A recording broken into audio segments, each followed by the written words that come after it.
พี่น้องพายุวิภาอะไรเฮาแล้วอะโกได้ยินแน่เสียงฝนป้าโคตรแห้งเนาะฝนพายุเฮ้ยฮะสิบ่ปิวบ่สูคันแห้งมันมึงปะเนาะ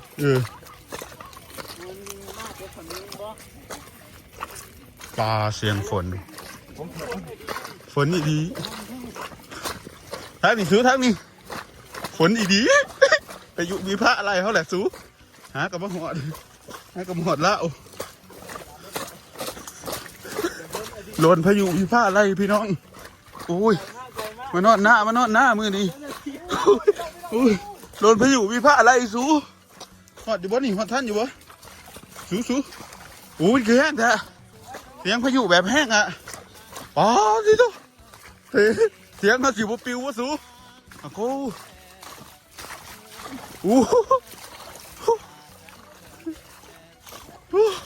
พายุยังคือดังแต่สู้ป๋อสิตุ๊โคตรแห้งเลยฝนเสียงพายุถ้าพี่คิดว่าเสียงรถใหญ่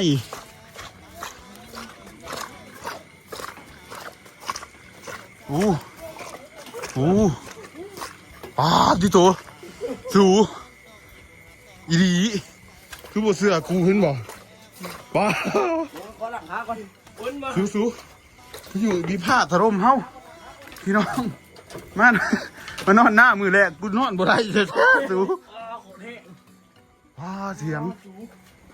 ป้าสูแล้วสูเตรียมเกาะอันนี้ไว้เตรียมเกาะเขาบอกม่วงปิดไฟชูปิดไฟดูเอาไฟมันผีแค่นอาร์มดังไฟเอาไม่มีอาร์มเป็นคนแต่ดังไฟชูมาแล้วป้าชูระวังดีๆเด้อระวังดีได้นี่เอาดีพายุมากเลยพี่น้อง1 2 3พายุมีพระ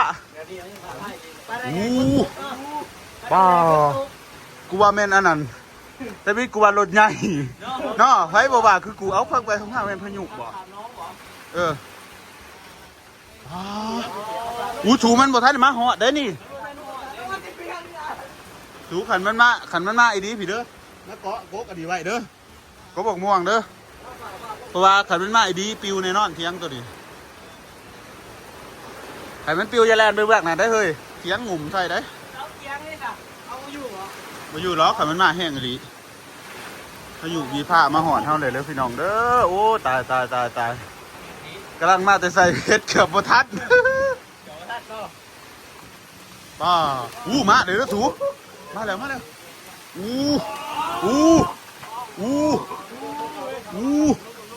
โคตรแห้งเลยป้าถูเอาของเข่าแม่ของเอาไปเบื้องนะเปียกได้หันเปียกเลยป้าพี่น้องเลยมานอนหน้ารีบยังทุบไปอยู่หรอกซ้ำนี่ฮะอยู่ในนอกป้าพวกนี้โคตรแห้งป้าขอว่าเชียงอีหยังพี่น้องขอว่าเชียงแห้งอีดีได้สูงมึงแม่ป้าโคตรแห้งอีดีสูงป้าสูงตายแห้งอีดีป้าพี่น้องก็เทียงนะสูงเทียงปิวเลยโอ้ยมันได้ดีได้สูงเฮ้ยสูงไปเป็นลูกหลานเนี่ยมาเคาะเนี่ยมาเคาะเนี่ยดีแล้วนี่มันแห้งดีเลยเคาะเนี่ยพายุมีผ้าแห้งลิพี่น้องเคาะสูงไปเป็นลูกหลานบ่ได้นอนคักมือดีสูตายพี่น้องเอ้ยดีแต่มันฝ่าบ่ห้องเนาะดีแต่มาแต่ลมกับฝนพี่น้องมันแห้งแต่ลมฝนนี่บ่แห้งฉันแห้งทั้งลมทั้งฝนนี่ตายเอาพี่น้องเอ้ยบ่าวซุกกำลังมาแต่ยามเบสกับทีมงานถือพายุมีผ้าไล่ดาบ ได้แห้งดีพี่น้อง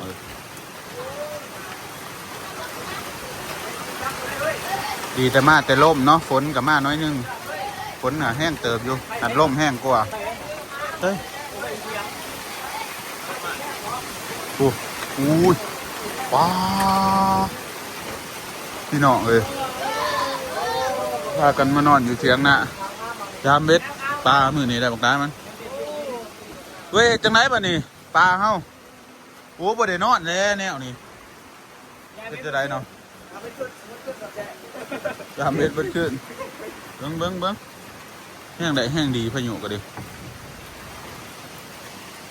ปลาจิโตโอ้เข้าแล้วก็ต้องรอพ่อรอแม่เด้อลอยแม่ดื้อน่ะลอยแม่เอ้ยลอยแม่เอ้ยเตรียมมันอยู่นอนเตรียมมานอนสูปูหันเดี๋ยวเอาสาดลงมาปูอยู่เดี๋ยวนอน2 บอลนอนนี่4เอามาจะกดบัดสินอนจังปูเพราะว่ามันสิเปียกเขาท้าว่านั่งมอยเปียกก่อนพ่อตลกอันนี้เนาะล่มไล่นะเมื่อกี้นี่เป็นตะยะเนาะบอมันเป็นตะยะนี่ดีได้แบบเสียงตัวมันยากว่ะโคตรเสียวหลังเลยแล่นโอ้ยมันสิพาดเข้าปิวไปเลยกูหยาดแน่ไหนกูหยาดดีแต่ลบมันหมดนี่มันมีแต่ฝนโอ้ยแห้งดีแต่สูร่วงไหมผู้ขันมันมาต้องฝนนี่จังมักยู่เฮาสิไปอยู่ได้จังสิเปียกเลยแล้ว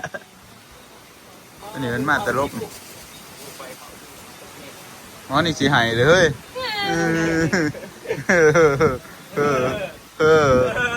นี่สิหายเลยเฮ้ยเรื่องปกติอันนี้คือเอาตอนเราอยู่หุบเพื่อนเนาะพวกเราห้องไว้นี่คือสิหายนะกูแต่กูจะสู้แล้วกูกะหูจะเที่ยงจะสิเมียกับท่านไหลเฮ้ย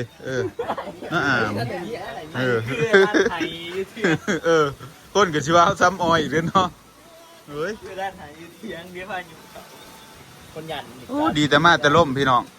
ใครไปนั่งแบบนี้นั่งที่นั่งลิ้นมีแห้งเลยพี่น้องเลยเดี๋ยวรอเบิ่งนี้เนาะขย้อนพวกคือแบบว่าอยู่ภาคเหนือพี่น้องเลยแต่อีตนเขาเจ้าอันนี้เบาซุกอยู่ภาคใต้เด้อพี่น้องเด้อพายุวิภาทางภาคใต้เมืองสนาสมบูรณ์แขวงจำปาสักยังถือยังซ้ำนี่เนาะกันคือภาคเหนือทางเหนือของลาวทางเหนือของไทยนะจังว่าบักจังบักซังหมดแล้วที่ทางว่างเวียงหลวงพระบางเนาะเห็นเขาจะลงผงซาลีเสียงขวางเป็นน้ำท่วมพี่น้องเลยทางฝั่งใต้ก็จะเป็นจังหวัดน่านเชียงใหม่เชียงรายพี่น้องแบบว่าออกมาลายไอ้ดีใช้มันจอเลยมึงไปเอาอันนั้นมึงอย่าเสร็จจะสั่นไปเอาอันนั้นอย่าคือหออย่างเดียวอย่าคือหอไปหาปิงแนวนี่แหละขันปิงนะปิงของมันไหลออกมาเลยเจ้าเอาปลาไปแช่เอาปลาไปแช่เอาเสาไปรักเอาเสาไปซักไปเสือไปเอาเสาไปซักเดี๋ยวเอาอันนี้ของอันนี้ไว้หอยไว้เอาเสามาซักแถวนี่เอาเสามาซักดูหันเจ้านะอุ้ยฝนกับมาเด้อพี่น้องอยากย้อนเห็นบ่เดี๋ยวซักไว้แล้วก็เอาเสือกของผูกซักที่นี่ซักแน่นๆเด้อแล้วก็มัดของใส่อันนี้เข้ามาใส่เบ็ดพี่น้องใส่ปลาปลามันปลาเห็นอยู่บนปลาดุกปลาขนาดน้องปลานิ่มสิตายละซักแน่นๆก็ได้ซ้ำมันบลมแล้วก็อัดฟ้าของดีแต่มันอยู่ฟ้าตัวดีก็อยู่กันมากหรือว่าพุ่นวะเสือเอาผูกเส้นนี้ก็ได้ไปว่าบนเต็นดาอันนี้เอาเสือกมันนะผูกใส่อันนี้ตั้งแล้วก็ผูกใส่นะเดี๋ยวมาอายุกับมาแห้งอันนี้ตั้งลงซ้ำมันสุดเสือกนั่นแหละให้มันจมในเด้อของฮะเอาลงอีกมันบ่ถึงซ้ำเอาของลงอีกซ้ำให้ละ ปิดไฟดีบัดนี้อยู่ฟ้าเขาไม่เด้อสิออกว้าพี่น้องเอ้ยพายุโอ้แห้งอันนี้อยู่เขาเสือเลยแบบขวาของหันอยู่แห้งๆด้วยขวาของสิออกแล้วน่ะบ่ได้ได้แนวน่ะไปเบิดได้ป่าฮะอยู่เขานี่แน่นเลยไปนี่เว้นกำเลยอยู่เขาดีๆตาบ้านสิออกอยู่บ่ มองว่า ไปได้แล้วจำหันมันมีปลาคอไปนอนเตียงมือเดียวก็เจอสามพี่น้องพายุวิภาตอนนี้พายุหายไปแล้วพี่น้องเมื่อกี้นี่มาขึ้นล่มมาขึ้นแห้งมันเอาอันเขาไปเบิ่งข่าวทางบ้านมีต้นไม้หลบนำเนาะ ยังคือดึงไปเสือ โอ้พากันมานอนเตียงงอนคักขนาดนอนพายุขอกพี่ดอกมายาม ไปอยู่กั ไป น อยู่กลางกินข้างมะนาว เมื่อยังสะกดเสือโอ้ย เสือเห็ดตัวที่ เอา แห ยั ละ งหนุ่มจริงแค่ไม่ยังไม่สะกดเมื่อไหร่เลย เสือมึงเห็ดตัวที่นะ โอ้ยเนาะ มาทำกันกับสีเห็ดกันเด้อ พิษไข่ออกเด้อมีพิษไข่ออกเลยเด้อ พิษค่ายออกได้ ดีนะโอ้ยฟังกันนี่กันอยู่ พิษค่ายออกได้เสือ เนี่ยมันตุ่มนั่งยังรัดกับตุ่มก็ใหม่ซุก มึ มัน งรัดมึงไปนอนกับบุ๋มอันผู้ เอาไปนอน แม่ ผู ไปนอน ไปรถได้ นอนสามได้อยู่ นอนสามบ่ได้ ตัวนี้เอาเต็นท์มานำนอนหนึ่ง เต้นกับมันอันหน่อยนั่นเลย ไฟทุกคือบ่อันนี้สู ติดอยู่เลยขักเนาะนอนสิ คักเนาะบรรยากาศดีม่วน เปิดเตี้ยน โอ้ยเดินหน้าเธอหนึ่งซะ อ้าวขับกับมาผมมือคนถึกใจเนาะนะมาถุงมือน อน20 ดอกมึงหันตายมึงอยู่แล้วไปนอนเด้อปีดอกเด้อข้าวตะกี้เพิ่นแน่กูก็นอนหน้าหันกูเห็นตะกี้ก็ซื้อมันลอยเส้นๆตำแหน่งหินหางพันมันมากินโกแต่ว่าตะกี้นี้เข้าไปอันน่ะเข้าไปเยี่ยงเขีย ไปก็มุติงไว้ เขาเห็นแบบคนนั่งกินกบนะตัดกบเขาจะแบบอะไรไผหันเขาอ่ะเขาก็เยี่ยงใส่เบิ่งแบบมันหันหนามาหลบเต็มปากอยู่ เดี๋ยวก็นอนตีจ้ะ เล็กน้อยๆตัวนั้นมักมาโจมไปเลยเนาะ หวาน มันมาโจมเลยแหละโจมโตไปเลยเนาะก็ตื่นซ้อมหาโบเห็น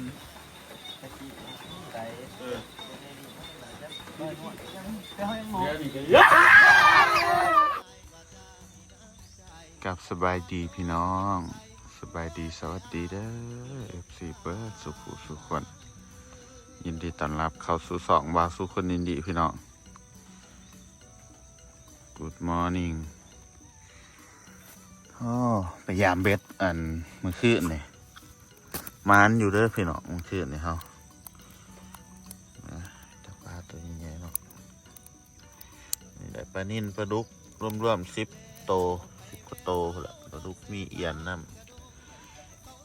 อันไข่แยกน้ำมื้อนี้สิไปหายามเบ็ดต่อพี่น้องตื่นแต่เช้าปลุกทีมงานก่อนลูกพยายามเบ็ดลูกกูบอกว่าจะซักวาวมันขึ้นนี่หันมันเมื่อยลูกวันนี้ก็ลูกนี่แหละสีขาวกับลูกลูกคือกันอุ๊กส่งลงเสียงเลงมันเป็นคือโซโวเข่งโอ้ยไปหาไฟไปยามเบ็ดกัน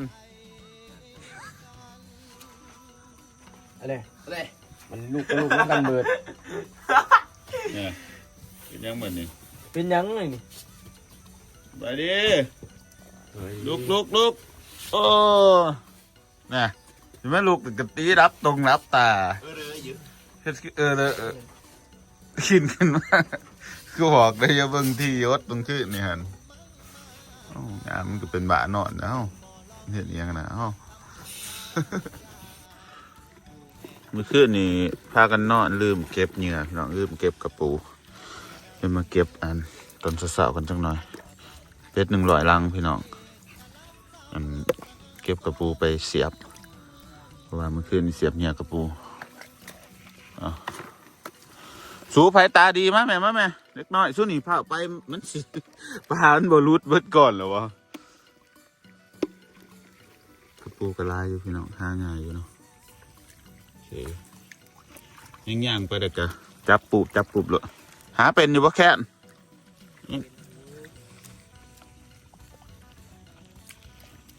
กระปูอึดนี่ย่างไปน้อยหนึ่งมันกระสีนี่หรอนี่เห็นไหม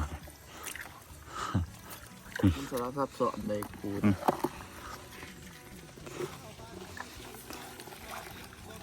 เก็บกระปูสวยกันเลยพี่น้องแล้วก็พยายามถ้ากันพยายามลายอยู่เนาะอยู่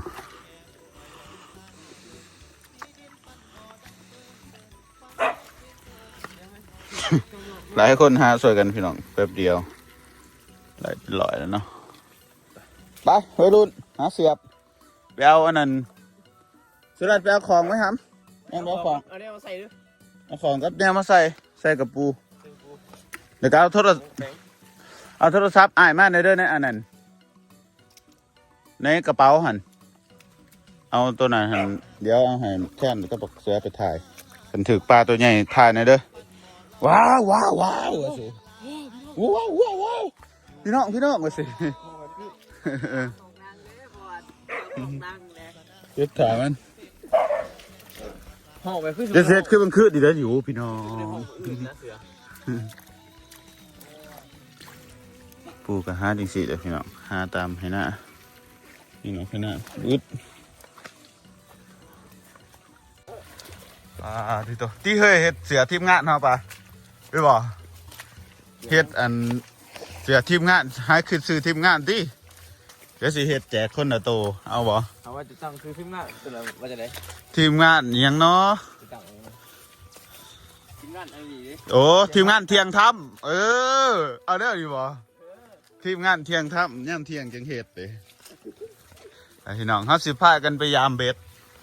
เดี๋ยวสิแยกกันไปยามแหละให้หมอแคนกับหมอเสือไปยามอีกเบื้องเพราะว่าเขาใส่คนละฝั่งมาลุ้นกันว่าสิมานหรือบ่มานพี่น้องมือนี่มีแต่เสียนไปกับคือสิมานอยู่เนาะตอนอันนี้เมื่อนี้จัดเลยต้มปลาเนาะต้มขันอันได้ปลานิ่นนี่เขาได้ปลานิ่นแต่เขาต้มปลานิ่นต้มปลากระแยงใส่เนาะใส่ผักกระแยงปลาดุกได้2เลยเว้ยมันขึ้น เฮ้ยเสือท้ายเลยก็เสือทีมงานเขาเลยเสื้อเลยถ่ายเสือรับเราเนาะ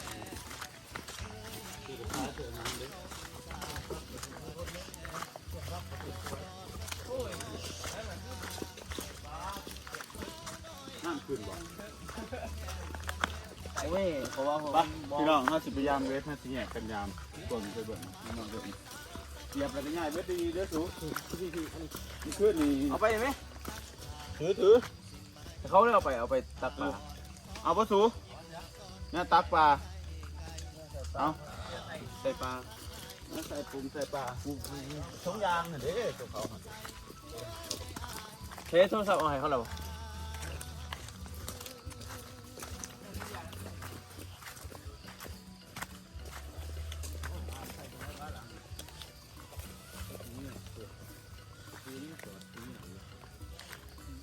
กูอยากได้น่ะ กูยังกอดดอกเบ็ดอยู่ ได้กะ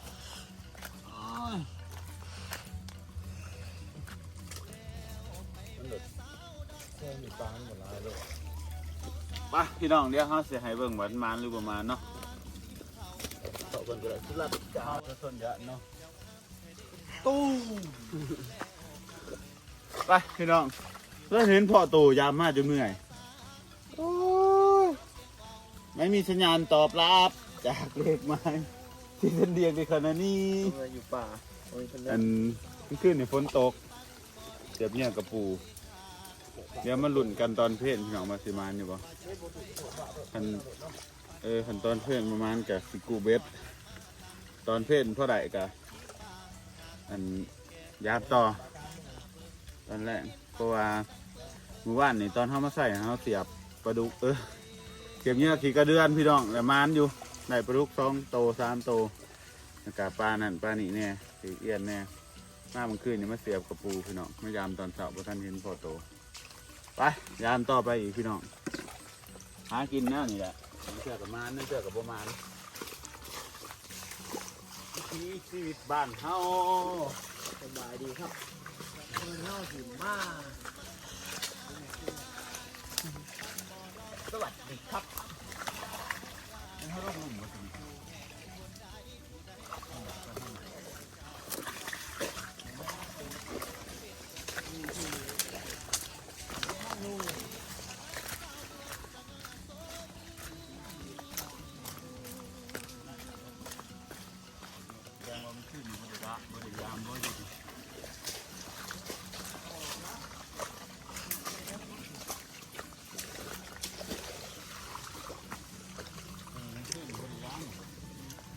ยังยักหลังเนี่ย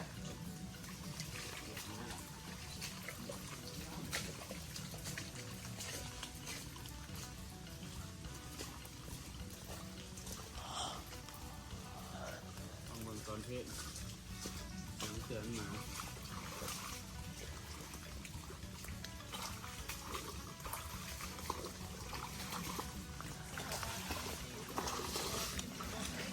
อุตคอน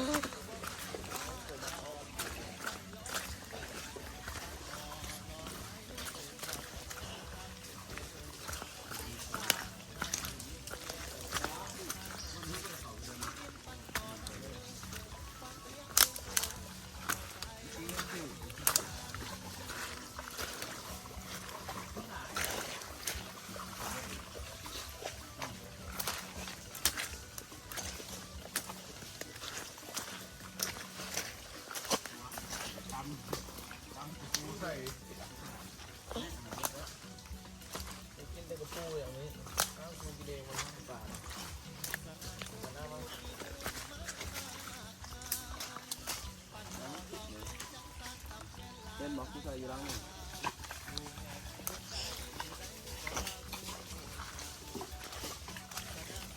เห็นว่า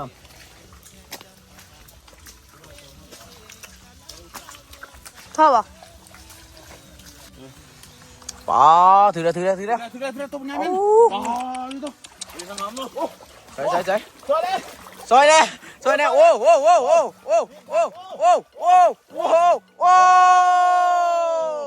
ผมกับเซียนสุกอีพี2 ว่ามันกินกระปูเลยจังไงบ่สู้ โอ้ยขี้เกียจ กระปูตัวนี้เดี๋ยวว่า ยิ้มแล้วเขายิ้มนะครับ กระปูน้อยกระปูอันนั้นตายแต่มันมากินขี้กระเดือนมาจ้ะเนาะนี่เด็กขี้กระเดือนถ้าเสียบขี้กระเดือนนี่มีซิดก่อนเนาะเดี๋ยวถ่ายเบิ่งตอนเพลนพี่น้องสิมานดู ท่านใส่หันพ่อได้กินเสียผิวเรือนนะพ่อได้ป่นพ่อได้ตบนิ้ว มากับว่า นี่ต้องเบิ่ง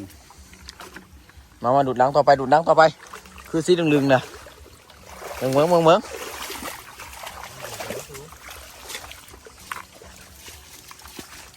องเสียนอามก็ต้องยิ้มนะครับเกือบขั้นฮักเรื่องยานี่แค่คล้องมันดึงแล้ววะ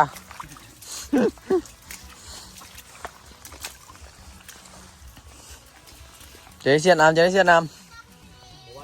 พอใหญ่อะไรก็ใหญ่หันใหญ่ไปจิ้มพิมพ์หันเนี่ยกวนมันบ่คือยังอีก3-4 หลังยางเนาะ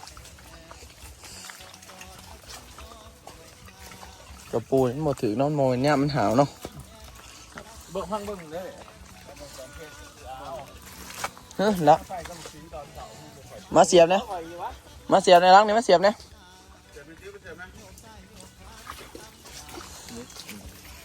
หลังนี่คืออยู่หลังนี่คืออยู่นี่ไปเบิ่งมันถือกระปูหรอบ่ ถือกระปูนะ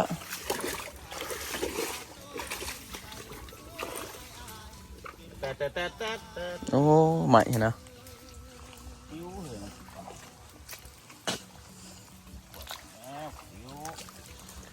อันนี้มันปรากฏกอเนาะตัวนี้เนาะน้องใหม่จะไงเมิดบังอยู่บ่ เบิดวังล่ะบ่มีวังล่ะ อีติวเลยเมิดบังอยู่อีติวเดี๋ยวมีบังแหละ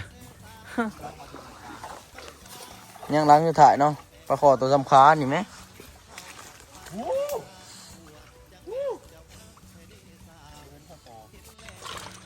มาหอดเถียงล่ะพี่น้องเอ้ยไผมานเฮ้ยไผมาน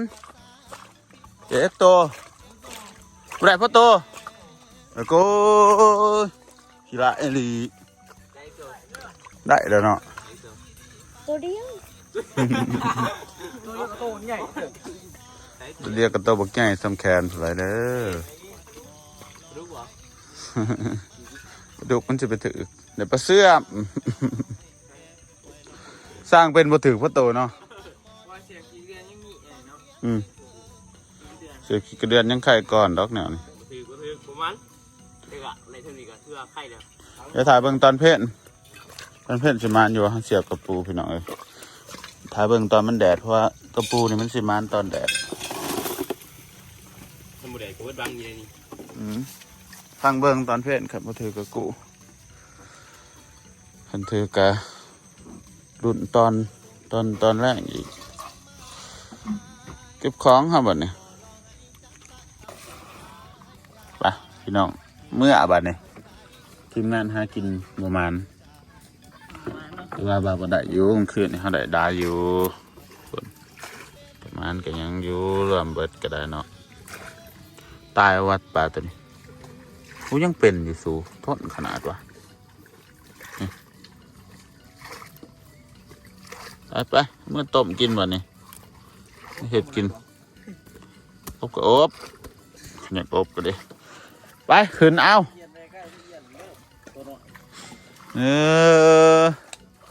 เอาเฮ้ย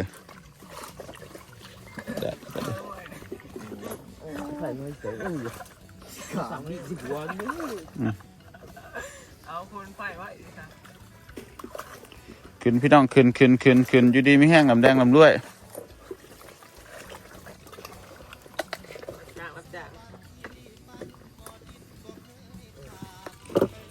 พร้อมแล้ว พร้อมแล้วพร้อมแล้วพร้อมแล้วพร้อมแล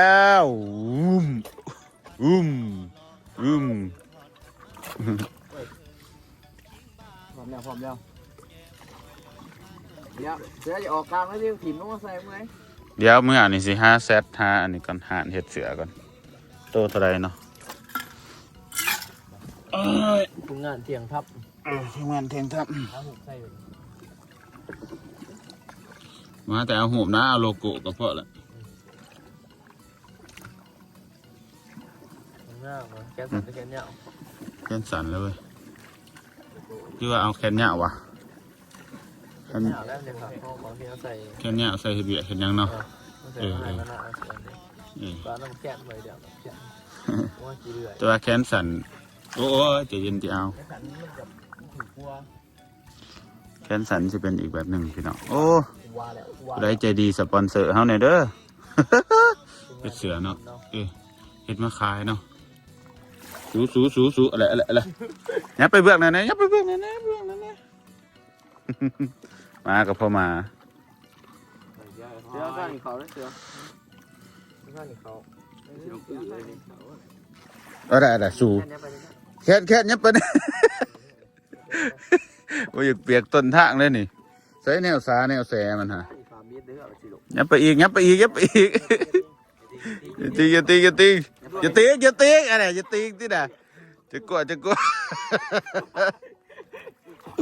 าตีอย่าตีที่ไหนเสือเฮ็ดดีๆนะกลัวมันสิลมเลยนี่ไปตีอะไรโอ้พระจะถือพระเขาไปเขา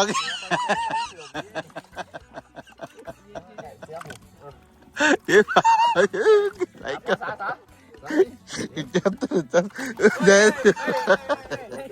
มันเปียกนะ อะไรชูดีๆไปก็ไปเอาเสือไป เสือ ตู่ไว้ตู่ย้อนจะไปโลบเพื่อนตะกี้แม่งนะ หลอดตายเสือ ย้อนจะไปยินเสียงปืน มา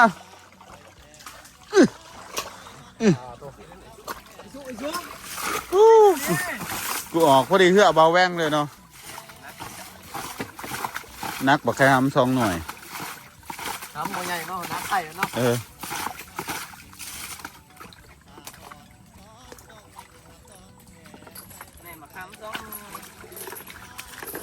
ไปถือหนีเด้อสู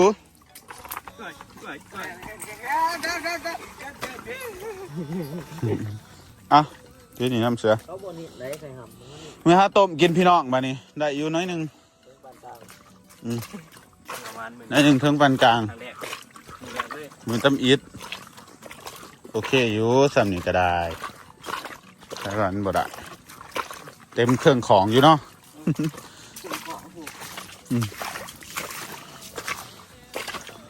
ทางมึงตอนเพศกินข้าวเพศแล้วจังมาเมื่อยามมันก็ถือกับกู้เท่านั้นแหละเลยซื้อเอาขันมันถือกันนอน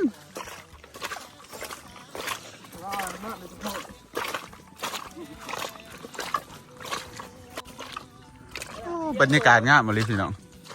อะไรพายุพัดเถียงคอยพี่น้องอาโกยพายุพี่ผ้าเฮ็ดเส้นเถียงคอยป้าตัวมันขึ้นนี่ไผ่บ้านบ่แห้งเถียงคอยจนมุ่นพี่น้อง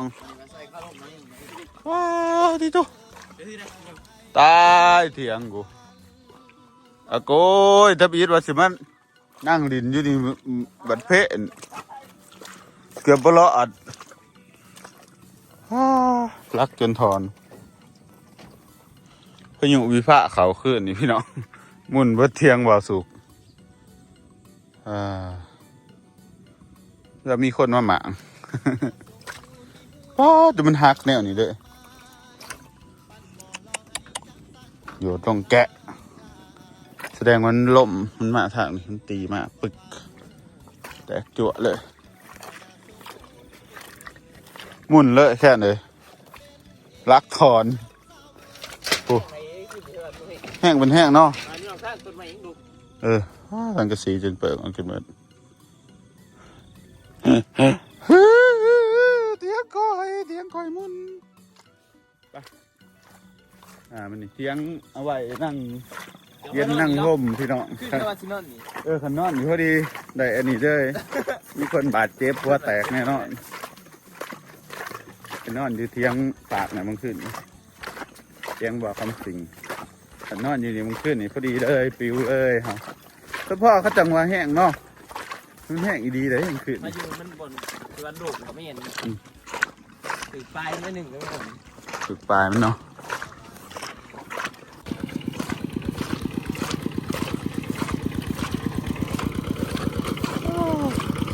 สับหน้าให้สุดท้ายสับหน้าให้สุดท้ายแต่มันลมคักเนาะเนาะสับให้สุดท้ายลมจะเพียงหัวเข่าดูแลอะไรหน้าบ่ถอนสับให้สุดท้ายเพิ่นเด้นี่สับตะกะ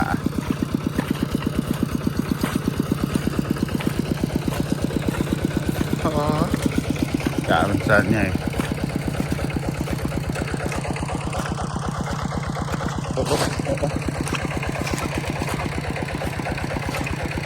จงทางรถคนนั้นนี่ ลมเป็นลมพี่น้องหน้าตีนบ้านแต่ก็งามอยู่เลยงาม